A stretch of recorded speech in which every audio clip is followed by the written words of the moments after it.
Right, it's 9:50, and I would like to open the debate. Assalamualaikum warahmatullahi wabarakatuh. Good morning, everyone. I'm Sylvia as your chairperson. For today's debate, the motion is this House would prioritize education funding over direct poverty alleviation efforts. Today, I'm joined with Rila as the camera person, Adin as the timekeeper. We are from the opposition 4 team, and the adjudicators from government team. There are Nadia, Ilma, and Kayla. On the government side, we have the first and third speaker, Taisha. Then we have the second and the reply speech, Farah. While on the opposition team, we have first and reply speech, Rafa. Second speaker is Raina, and third speaker is Mazaya. I will remind everyone that each speaker will have minimum of 3 minutes and 5 minutes maximum of speech, and I will remind everyone if it exceeded 1 minute, 3 minutes, and 5 minutes. Then, okay, let's begin the debate. I would like to invite the first speaker of government side. Please, time is yours.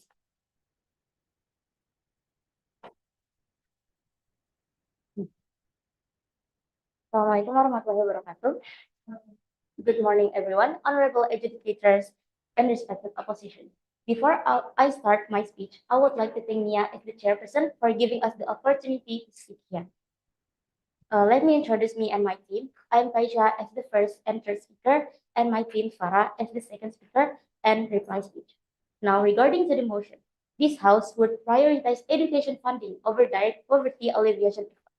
Our team believes that while direct poverty alleviation efforts such as food aid and transfer cash uh, provide uh, provide short-term temporary relief, while education is a long-term solution in breaking the cycle of poverty. We believe that education leads to higher incomes and higher employability, strong public welfare, and reduced socioeconomic inequality. Let me now explain the scope of this debate. We are not focusing on one country only, but we are talking about the poverty in the whole world. Okay, now let me introduce our first argument. Education leads to higher employability and better incomes. Education plays a crucial role in increasing people's salary. Without proper education, people may struggle to maintain economic stability, and also people may struggle to maintain a high salary. According to OECD in 2024, full-time employees in OECD countries with upper secondary education attainment earn on average 18% more than those without such qualification. And according to World Bank Group in 2024, each additional year of schooling contributes to a 9% increase in hourly earnings globally. Accordingly, education do have contribute to increasing earnings and people's salary.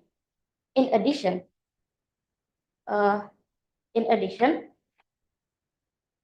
education also help improve employability by providing a qualification needed in competing in the job market. I think that's all conclude our first argument.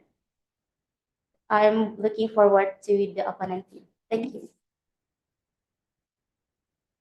Okay, I would like to invite the first speaker of the government of the opposition side. Rafa, please, I'm here.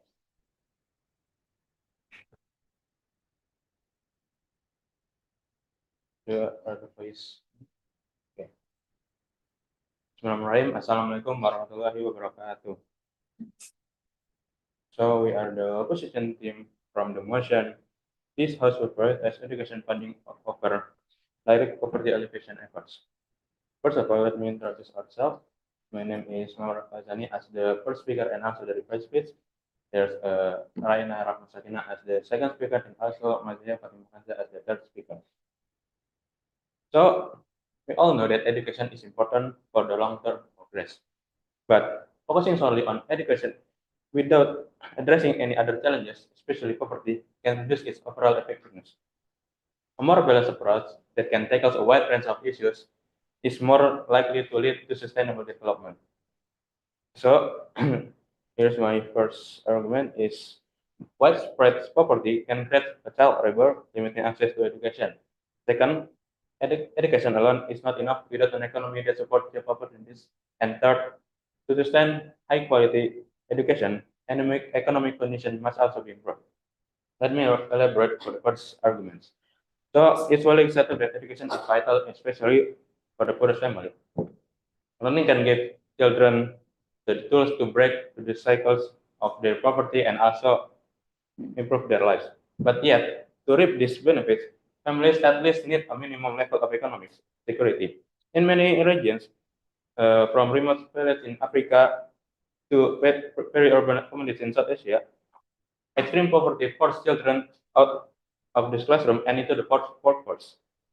A family works that under 1.9 US dollar per day simply cannot afford to lose any incomes. Even a few hours of school per day represent less waste they cannot replace. As a result, children often drop out or never enroll.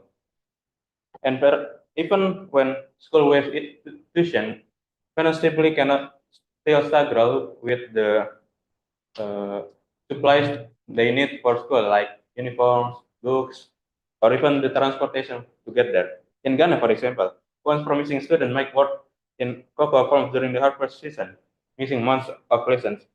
Another example in Bangladesh, around 1.5 million children help produce garments instead of standing class, sending vital cash, but sacrificing their education.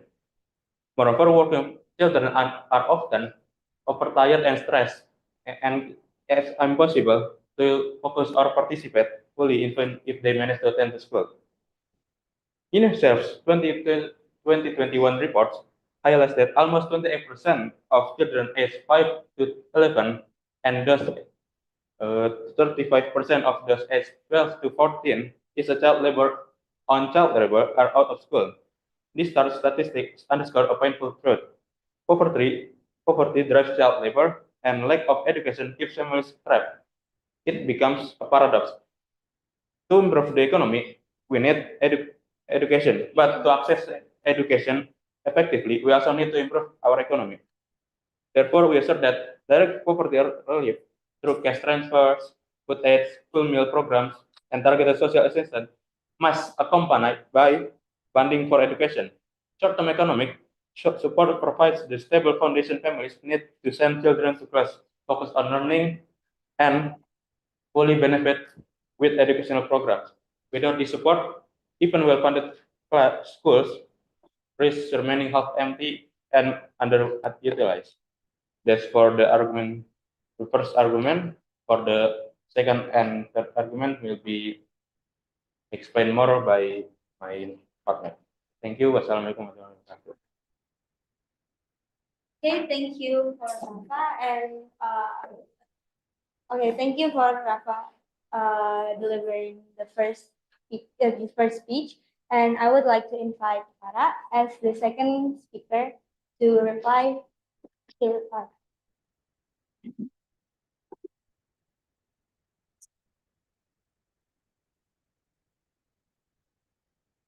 Okay, so good morning, everyone. As I introduced by Kaisa, my name is Farah. Now I'm speak as the second speaker from the government. So before I continue to our next argument, we're talking about child labor. Okay, so instead of being trapped in low-paying and exploitative labor, educated children have the potential to break the cycle of poverty. In the short term, educational programs can also provide essential support, such as school feeding. They ensures that children can receive at least one nutritious meal per day. It can address directly the malnutritious and hungry. If you're saying there are many children out there like being poisoned or the workers that not getting paid, We still in progress and improve. It's not because the fail of the program itself. And the next program from educational is free or sub, sub, subsidy education that can eliminate PE, free uniforms, and cover costs for books and supplies. Also, they require health service, which provide access to basic healthcare such as vaccinations and checkups. So next, let's move on to our next uh, arguments. Education can strengthen public welfare by reducing dependence on social assistance. UNESCO 2023, they highlight the significant impact of education on maternal mortality. So they are stating if women all around the world complete at least the primary level of education, maternal mortality rates will be decreased to thirds. It means more mothers survive to care for their children and contribute to their family's economy. Healthier mothers are likely to have healthier children to grow, study, and work productively later.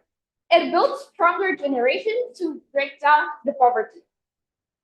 It also reduces the socioeconomic inequality by providing equal opportunities.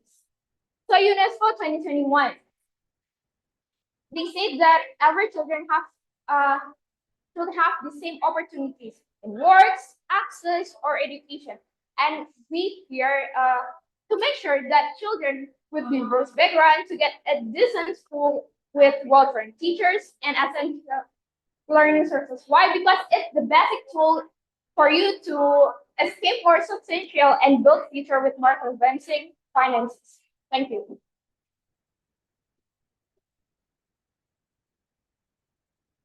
Right, thank you for Faraj, the second speaker from the government team.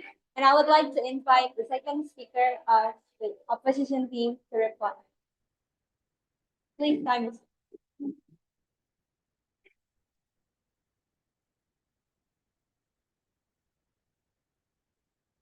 Okay.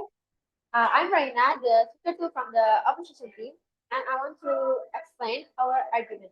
So, we are disagree with government who prioritizing education funding over poverty alleviation because once free poverty creates child labor, limiting access to their education. While free poverty often forces children into labor as families struggle to survive. As a result, many are unable to attend school, limiting their access to education and future opportunities.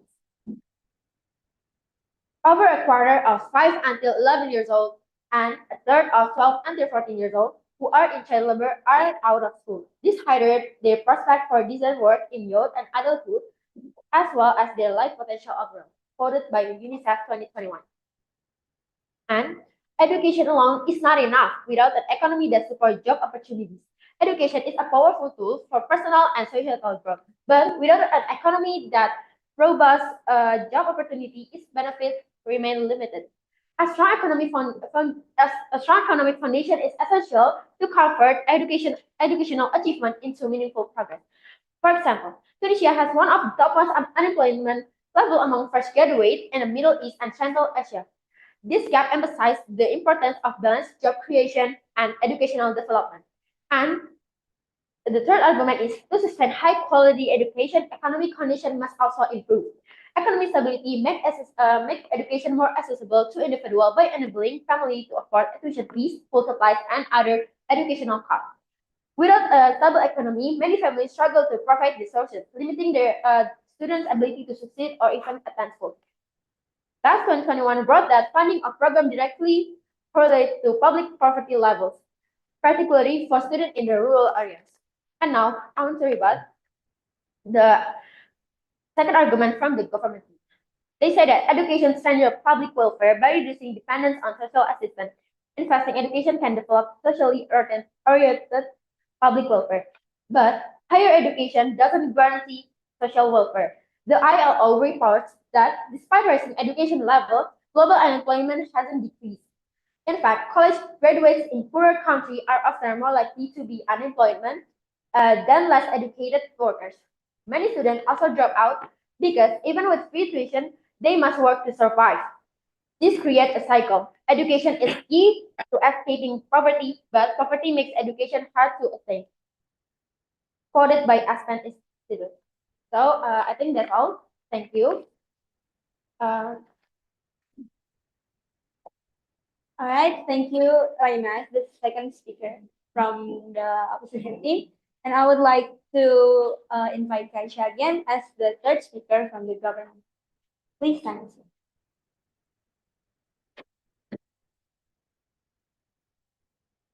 Okay, thank you, opponent team, for the argument. But I would like to rebut your argument, your second argument that education without job opportunities cannot develop, right? But in today's world, jobs constantly evolve due to technology and globalization.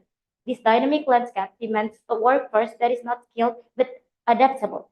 That's where education becomes essential. Education is not about just memorizing facts or just learning mandatory subjects in school, but it is also building a mindset of lifelong learning. It teaches people how to analyze problems, think critically, and collaborate with others. Without educated workers, there is no way to create a long-term job opportunities. Education is not only needed for those who want to apply for jobs, but education is needed for those who want to create job opportunities. So education funding does not only include like scholarship or like etc. But education also helps us to improve soft skills, job skills, and everything that could helps us in compete in the job market. And who will create the job market if it is not educated people? Okay, and I would like to rebut your third argument that economy stability helps education, right? While we agree about that, our team strongly disagree that education should take a backseat. We believe that education is the real engine of progress. Education is the root, not the fruit of prosperity. Many world fastest growing countries like South Korea, Singapore, and Finland were began to prioritize education while they were not wealthy. But look at them now. They are now the world's fastest growing countries. So how can people escape poverty if they're denied quality education while waiting for economic to improve? Isn't it dangerous to wait for economic stability while education is the very thing that can create stability in the first place? Okay, now I would like to conclude our argument. Our team believes that education is the most effective way in breaking the poverty, as it leads a way to higher income and economic stability, enhancing stronger welfare by reducing social assistance and reduce inequality by providing equal opportunities. The opponent team keeps saying that there are problems we should tackle before we prioritize education, but they did not give us a concrete solution. But here we, the government team, give you the solution, and it is called education. Education should we prioritize. We should prioritize education as it is the foundation of every aspect we need in life. Education is the solution to all the problems there are in life. Education is what makes us grow. Education is what we need uh, to tackle every problem, to tackle poverty. Education is what we need to lead to a better world. That's all from us. Thank you.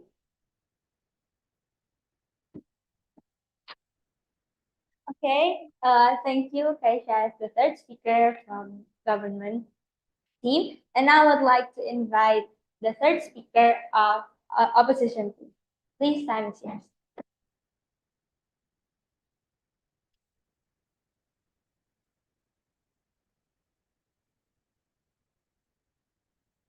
Good morning, everyone. My name is Maze, and here I am standing as the third speaker of opposition team, and I would like to summarize all of our thesis statement and all of our three arguments. While education is important for long-term progress, prioritizing it alone without addressing interconnected issues such as poverty can limit its impact. Therefore, we are opposing this motion and prefer a more balanced approach that overcomes several issues in order to achieve a lasting development. Our first argument is widespread poverty creates child labor for some disadvantaged families, limiting access to their families. Based on UNICEF data 2021, 1 in 5 children are forced to work in order to finance their families. Therefore, addressing poverty is crucial to ensure children can actually benefit from educational opportunities. Without fulfilling the basic needs, even the best funded schools cannot reach the children who need the most, making education funding alone insufficient to break the cycle of poverty, as well as reaching some education targets. For example, like you said before, increasing public welfare. Our second argument is education alone is not enough without an economy that supports job opportunities. Even with quality education, graduates may struggle to find employment if the economy lacks of sufficient opportunity. Thus, the economy of one's country should be at a stable situation in order to fulfill education needs. This leads us to our rebuttal statement that have been mentioned by our second speaker. Our third argument is to sustain high quality education, economic conditions must also improve. Economic stability make education more accessible and impactful to each individual because children's education also depends on families' financial. Therefore, strengthening the economy not only uplifts households, but also creates the conditions and environment necessary for educational investment. And we would like to also rebut your statement saying that education provides long-term economic benefits, leads to higher employability and better wages. In fact, the International Labour Organization, or ILO, reported in 2023 that 13.6% of university graduates in low-income countries remain unemployed, and many more are underemployed in low-paying informal jobs. Education may improve potential, but without opportunities, that potential remains unrealized. And also, education only does a little part to immediately alleviate the suffering of extreme poverty. Many cannot afford to wait for the long-term returns of education. This was based on World Bank's Poverty and Shared Prosperity Report. And we are disagree with your argument saying that education reduces socioeconomic inequality by providing equal opportunities. Because American University 2020 said that United States public school funding relies heavily on property taxes, creating disparities between the wealthy and the poor areas. This contradicts with your argument that I have mentioned before, because the equality you mentioned is not reached even by increasing education funding. All of our three arguments sums up to one agreement that education funding should not be prioritized over poverty alleviation. However, education funding should be considered along with other issues relevant to it to achieve a better outcome and higher targets. Once again, we are proud to oppose this motion, disagree to prioritize education funding over direct poverty alleviation efforts. Thank you.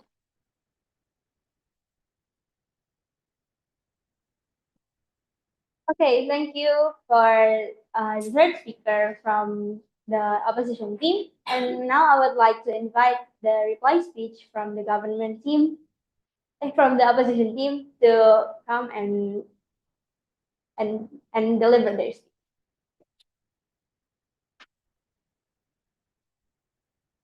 Okay, so So I want to emphasize why the opposition team should win. First of all, considering their arguments. First, take first argument for example.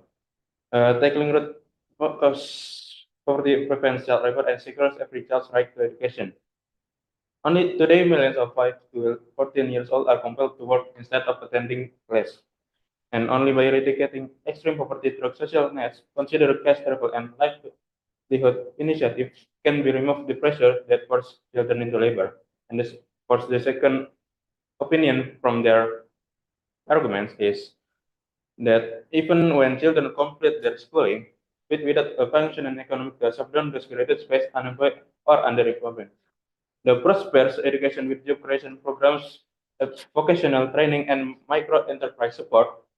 And then the last arguments they mention is that considering the immediate barriers, when families lack reliable access to food, clean water, and basic healthcare, sending children to class is a luxury they cannot afford. So often children are put from school to work or back simply because survival demands it. By ensuring food security, medical care, and direct economic support upfront, it can guarantee that every classroom seat is filled by a child free to learn.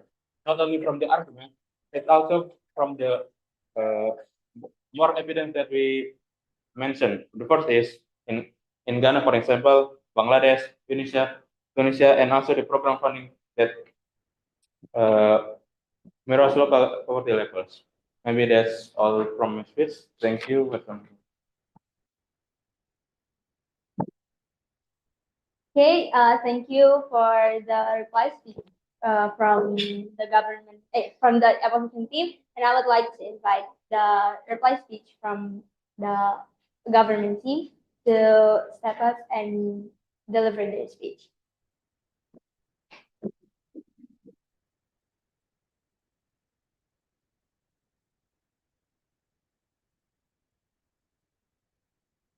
Okay. So, honorable adjudicators and debaters, ladies and gentlemen, Nelson Mandela once said, education is the most powerful weapon which you can use to change the world. And today, the government are here to prove just that. Today, we've heard an engaging debate that asks one clear question. How do we reduce poverty in a real, lasting, and empowering way? The oppositions would make you believe that education is only effective when balanced with job creation. Without jobs, education leads to frustration, unemployment, and economic stagnation. But this argument fails to see what education actually does. They claim that education cannot function without a strong economy. Let's be honest. If that were true, poor countries at that time, like South Korea and Singapore, will be stuck in poverty forever. Education builds the human capital that attract investment, drop innovation, and create jobs. That's not a theory. That's a reality. You don't need to be rich to build a classroom, right? You need vision. And that's what they offer. Visions. Investing in people that is long-term and substantial. So, honorable adjudicators, this is a debate about the futures that we want to build. The opposition want to fix the roof before build the foundation. So, I urge you to side with the government if you believe in solutions that are long term, not just short term.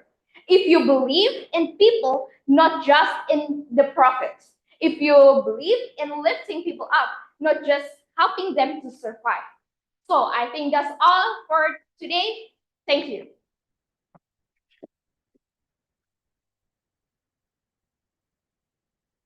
Okay, thank you for the reply speech from government team. And this concludes our debate for today. And I would like to announce the time counts of each speakers for adjudicators to So, Kaisha, as the speaker one of government team, 2 minutes and 25 seconds.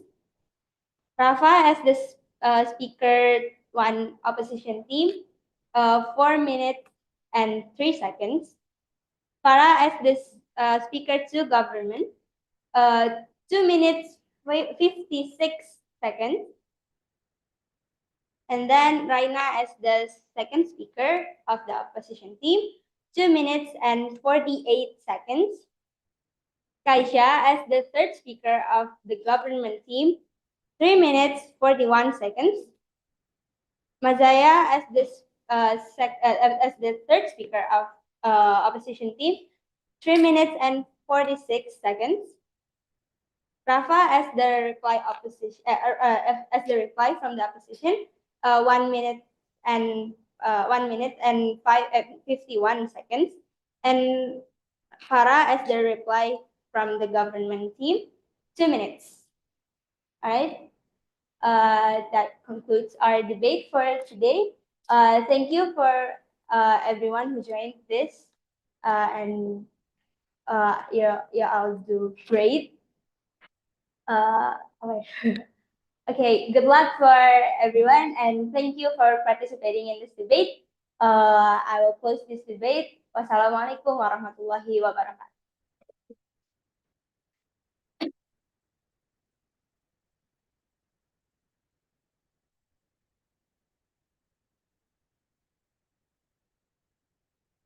Everyone, thank you, everyone.